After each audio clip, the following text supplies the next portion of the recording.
আল্লাহ নবী সেজদার মধ্যে পড়ে কাঁদতে থাকবে, ইয়া রব হাবলি উম্মতি, আল্লাহ আমার উম্মত গুনাহগার, আমার উম্মত গুনাহগার, আমার উম্মত গুনাহ করে ফেলছে। আল্লাহ আমার উম্মতের কি হবে? আল্লাহ আমার উম্মতের হবে কি? আল্লাহ পাক ডাক দিয়ে বলবেন, হাবিব আপনি আর সেজদায় পড়ে থাকবেন না, মাথা উঠান। আপনি কাঁদেন কেন?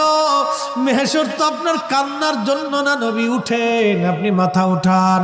আপনার জন্য আরশে মুআল্লার ডানে একটা কুরসি পেতে রাখছি, একটা চেয়ার পেতে রাখছি, একটা আসন রাখছি। আপনি নবী সেই আসনে বসবেন। আপনি মাথা উঠান, আপনি আমার হাবিব, আপনি আমার বন্ধু, আপনি আর কাঁদবেন না। হুজুর আপনি মাথা উঠান।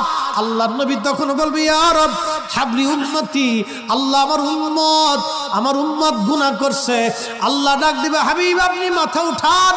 আপনি সর্বপ্রথম হামদের পতাকা উড়াবেন, আপনি সুপারিশের পতাকা উড়াবেন, আপনি যাকে খুশি তাকে নিয়ে জান্নাতে চলে যান। একবার জোরে বলা যাবে কি সুবহানাল্লাহ?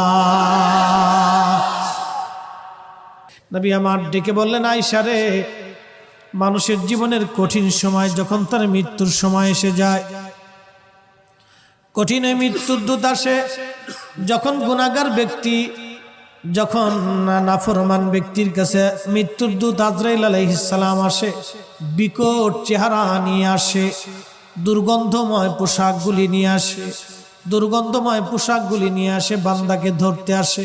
তখন এই আত্মাটা, রুহুটা মাথার দিকে একবার দৌড়ায় যায়, হাতের কোনার দিকে দৌড়ায় আসে, পায়ের তলার দিকে দৌড়ায় যায়, সারা শরীরের ভিতরে ছটফট করতে থাকে। তখন এই মৃত্যুর যন্ত্রণা বাড়তে থাকে, এত কঠিন যন্ত্রণা তার হয়।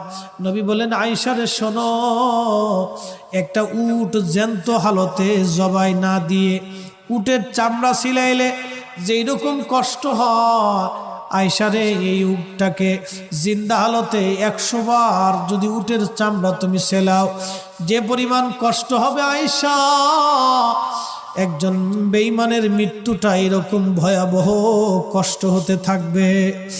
আয়েশা রে তুমি কি জানো ইমানদারের মরণটা কেমন হবে? ইমানদারের মরণটা আজরাইল আসবে, সুন্দর পোশাক নিয়ে, সুন্দর সুরত নিয়ে এসে বলবে, ইয়া আইয়্যুতুহান নাফসুল মুতমাইন্না তুরজিই ইলা রাব্বিকি রাদিয়াতাম মারদিয়া ফাদখুলি ফি ইবাদি ওয়াদখুলি জান্নাতি।